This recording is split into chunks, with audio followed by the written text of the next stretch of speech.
This playlist collects together the segments of the lecture on Judith Jarvis Thomson's paper on abortion.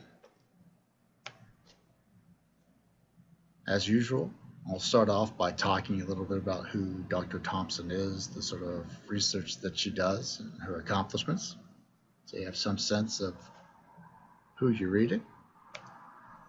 Then I'll turn to the article's main or central point, central counterexample. So, unlike most other articles that you'll read in this literature, at least up to that point, Dr. Thomson doesn't focus on whether or not the fetus is a person or a human being and whether or not it has a right to life. Instead, Thomson tries to make the philosophical argument that there is a balance to be had between the right to privacy and the right to life. So in this way, she makes a philosophical argument for the underlying rationale of Roe versus Wade.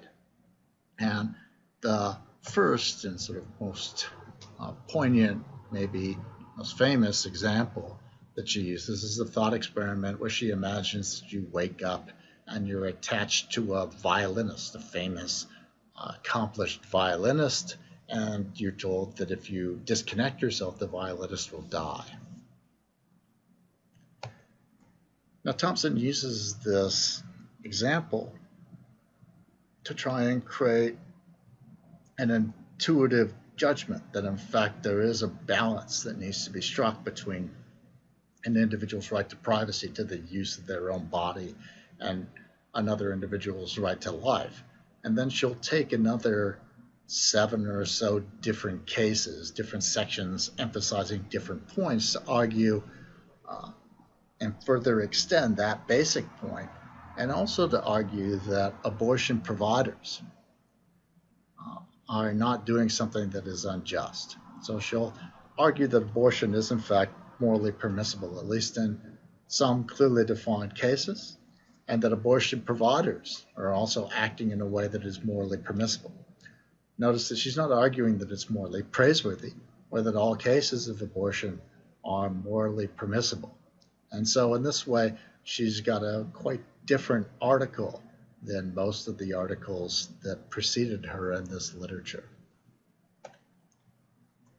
So this is Dr. Judith Jarvis Thomson. She was born in New York City in 1929. She received a BA from Barnard College in 1950, and then a second BA from Cambridge University in 1952. She received an MA from Cambridge in 1956, and finally a PhD from Columbia University in 1959. She joined the philosophy faculty at MIT, Massachusetts Institute of Technology, in 1964. She's currently the Lawrence S. Rockefeller Professor of Philosophy at MIT. Her research focuses on moral philosophy. The article that you're reading is probably her most famous article, but she's written a large number of research articles and books, and one of her important and famous books is called The Realm of Rights.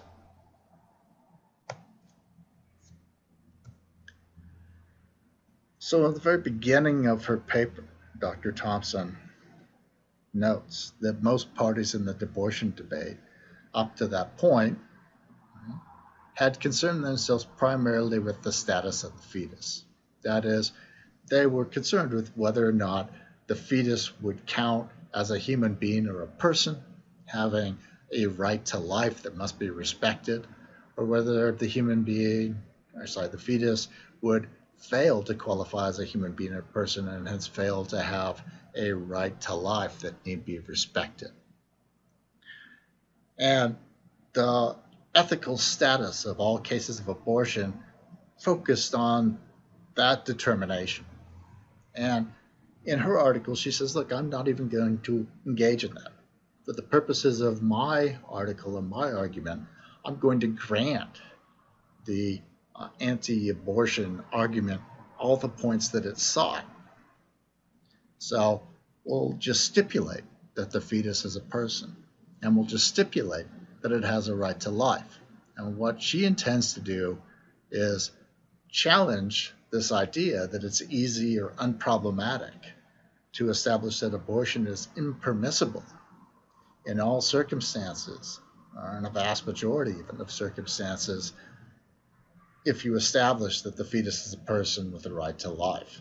And so what she's ultimately arguing is that there are many situations in which abortion is morally permissible, not morally praiseworthy necessarily, but morally permissible, even if you think that a fetus is a person and that as a person it has a right to life. So the first thought experiment, the third hypothetical example she considers, is intended to really make this point. And in doing so, what she's doing is adopting a strategy of creating a philosophical defense for the underlying rationale of Roe versus Wade. Recall that Roe versus Wade tried to balance, on the one hand, the right to privacy, the right of a woman to control her own body and make her own reproductive choices, against the right of the state to regulate or limit those choices in order to best protect her health or the potentiality of a human.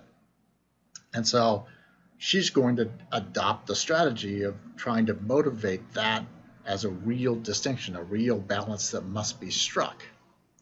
And so she begins the article by giving us this sort of famous experiment, famous hypothetical. Since you imagine you go to bed one night and you wake up the next morning and you're in a hospital bed and you're connected by a whole bunch of elaborate tubes and so on to a violinist, or pick whoever you want.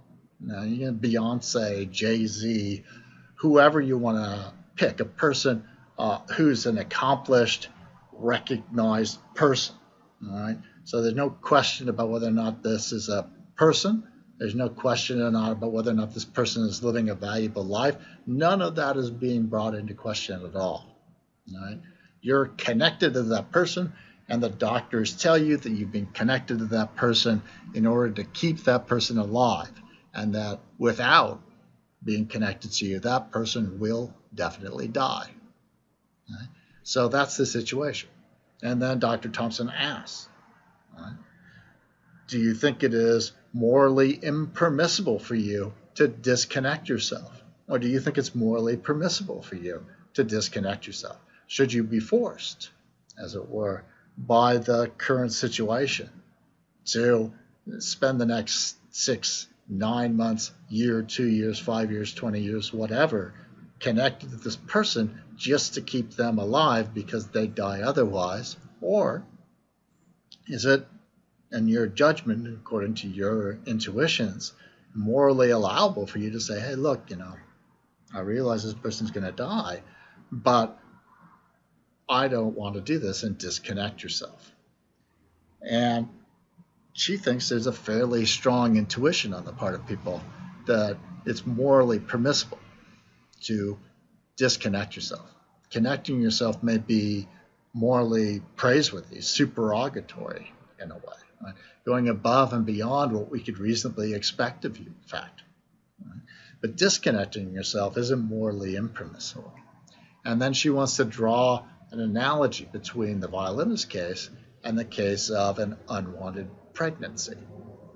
And the idea here is that these two cases are similar in the important respects. So we're allowing that the fetus is a person. We're allowing that it has a right to life. And so we're making it equivalent essentially to the violinist. Right? And we're recognizing the situation of pregnancy, in which for most of a pregnancy, a fetus cannot be removed from the womb and survive. And so, like the violinist hooked up to this machine, to you, the fetus will die if you disconnect.